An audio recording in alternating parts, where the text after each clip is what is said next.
গতকালের আমার একটা বক্তব্যে বসুন্ধরার মিডিয়া খুব ব্যারাজ হয়েছে।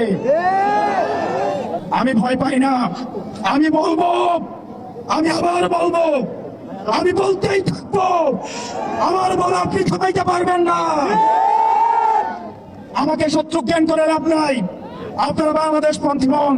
আমিও যদি দুর্নীতি করি, আমিও যদি অন্যায় করি, আমার বিপক্ষে আপনি আপনার কলম চালান।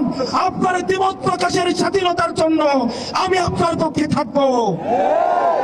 আজকে দেখলাম বসুন্ধরার মিডিয়ার পক্ষে একজন সাংবাদিক বিবৃতি দিয়েছে, ঠিক এবং একই ধরনের বিবৃতি ৩ আগস্ট হাসিনার পক্ষে বসুন্ধরার মালিক যেভাবে বিবৃতি দিয়েছিল। এই বিবৃতি আমাদের জানা, এই বিবৃতি আমাদের জানা।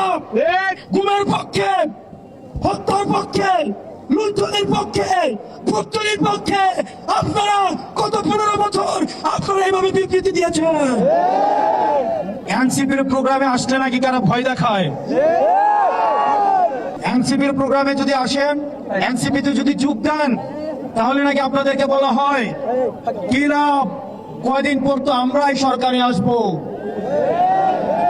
আমাদের এনসিপির কোন নেতা কর্মীর গায়ে, এনসিপির কোন নেতা কর্মীকে যদি ভয় দেখানো হয়, আমরা স্পষ্ট করে বলছি এনসিপির নেতা কর্মী রাস্তায় আছে বলে আমরা হচ্ছি নেতা। সুতরাং আমার এনসিপির প্রান্তিক পর্যায় থেকে শুরু করে উপজেলা ইউনিট, জেলা ইউনিট এবং আমাদের সেন্ট্রালের প্রত্যেকটা নেতা কর্মীর জন্য আমরা প্রত্যেকেই জীবন দিতে প্রস্তুত। আপনারা নির্ভয়ে কাজ করুন। যদি কোনো ভয়ভীতি দেখানো হয় সেটা আমাদেরকে জানাবেন, শুধু ঢাকা থেকে আসতে যতক্ষণ সময়। প্রত্যেকটি রাজনৈতিক দলের এই সিরাজগঞ্জের মাটিতে ফ্যাসিবাদ বিরোধী রাজনৈতিক দলগুলো সহ অবস্থান নিশ্চিত করতে হবে। কোন রাজনৈতিক দলের সাথে বিবাদসুলভ আচরণ করবেন না। আমরা শুনতে পাচ্ছি ডিসি অফিসগুলো, এসপি অফিসগুলো অনেক বিশেষ রাজনৈতিক দলের দলীয় কার্যালয়ে পরিণত হচ্ছে।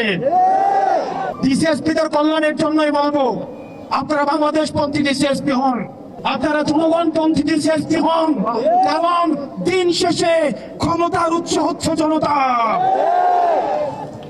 কোন রাজনৈতিক দল যখন পতন শুরু হয় আপনাদেরকে বাঁচাতে আসবে না। দিল্লি থেকে মাদার অফ টেরর এখন আপনাদেরকে বাঁচাইতে আসে না।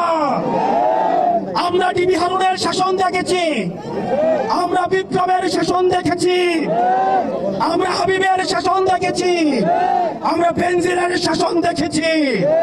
আপনারা বেনজির হয়েন না, আপনারা বিপ্লব হয়েন না, আপনারা ডিবি হারুন হয়েন না।